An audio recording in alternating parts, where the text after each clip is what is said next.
Welcome to the new Workology Go Podcast. In just under 5 minutes, we'll get you the HR and workplace news you need before you start your day 3 times a week. Get ready, get set, and go with the new Workology Go Podcast.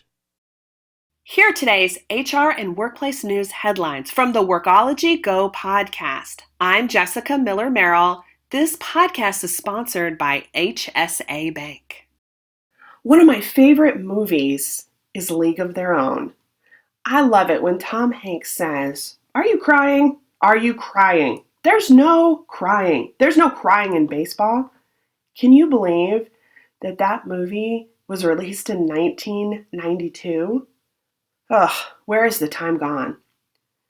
The ability to manage your emotions and remain calm under pressure has a direct link to your performance. Research from the featured article, which comes to us from Forbes, studied 1 million people, and they found that 90% of top performers are skilled in managing their emotions in times of stress in order to remain cool and calm. I'm a very emotional person. I cry at commercials and silly shows like The Little Mermaid. No, I'm not lying. That moment where Ariel leaves her family and her dad, I am a sobbing mess. I've cried in my own employee review when I was in corporate. I get really emotional, which is why I was so drawn to this article. The article from Forbes is titled, "How Successful People Stay Calm." I'll link to the article in the transcript of this Workology Go podcast episode. Emotions are often triggered by stress, and the Forbes article has a nice image that walks you through finding a balance between where stress and boredom are and when being swayed and when you are managed by your emotions. We'll include the image in the transcript of this podcast. The research from the University of Berkeley found that the onset of stress and emotions actually allows the brain to grow and increases the activity and memory in the brain. But there's too much of a good thing, and wild emotions and high stress can hurt your health. They can result in increased heart disease, depression, obesity, and a decrease in performance. Finding that sweet spot and the right amount of stress to increase performance is something we all should be striving for. This contradicts what I think a lot of people think about stress. They all believe that they should all be zen and not have any stress in their lives. Stress in moderation can drive you and your employees to perform and find that sweet spot. But finding that place is different for everyone. Equally important is providing our employees with resources and tools to be able to handle complex and stressful situations.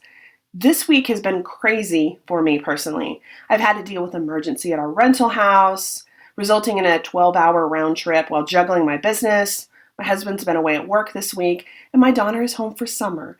I'm also trying to get ready for a crazy travel schedule that's ramping at the end of the week. I'm heading to Sherm, Las Vegas, and then I'm hopping over to Denver before finally I'm back home in Austin. Even talking about this, I can feel myself getting stressed. And what has happened this week, giving me stress is not good stress, which is why I am taking time to decompress. I am trying to meditate and practice mindfulness 15 minutes a day, but what I really love and what has really helped me manage my stress and stay calm is what's called float therapy. Float therapy is what I call forced meditation, but forced sounds like a bad thing in case I really love it. I'm floating in a large pod, which kind of feels like a spaceship. It has a top, and you climb into this pod. It's filled with about 1.5 feet of water and then lots of Epsom salt. Because of that, the Epsom salt makes you float, and I can just glide and lay in the water and float in complete darkness for an hour. There's no phone, there's no obligations, there's no responsibility, there's no constant buzzing for an hour, which is fantastic. It took me a while to get used to the pod because it's dark and a lot of times there's no music. You get to pick if you want that, but I do find it glorious. It has really helped me manage stress and keep those crazy emotions of mine in check a bit. Managing stress is a learned behavior. You aren't just innately born. Being able to manage your emotions, stress, and life, and that is a fact. And we need to help our employees learn, understand, identify stress, and find a solution to help them get through it. Float therapy and meditation work for me, but they might not work for you and your employees. So I'm looking to successful people, like this Forbes article, to help me get tips, insights, and best practices on how to remain calm and professional so I can help my daughter, my team, and those around me learn from those good behaviors for myself. With health savings accounts, flexible spending accounts, health reimbursement arrangements, COBRA, and commuter benefits, HSA Bank is simplifying the health account experience for over 35,000 employers and 2.7 million members alike, inspiring everyone to own their health. Learn more at hsabank.com. And that's this episode of the Workology Go podcast, sponsored by HSA Bank. We're your go-to for HR and workplace news. I'm Jessica Miller-Merrill. Thank you for listening. To learn more about the Workology Go podcast, subscribe to us on Apple, Google, and Stitcher.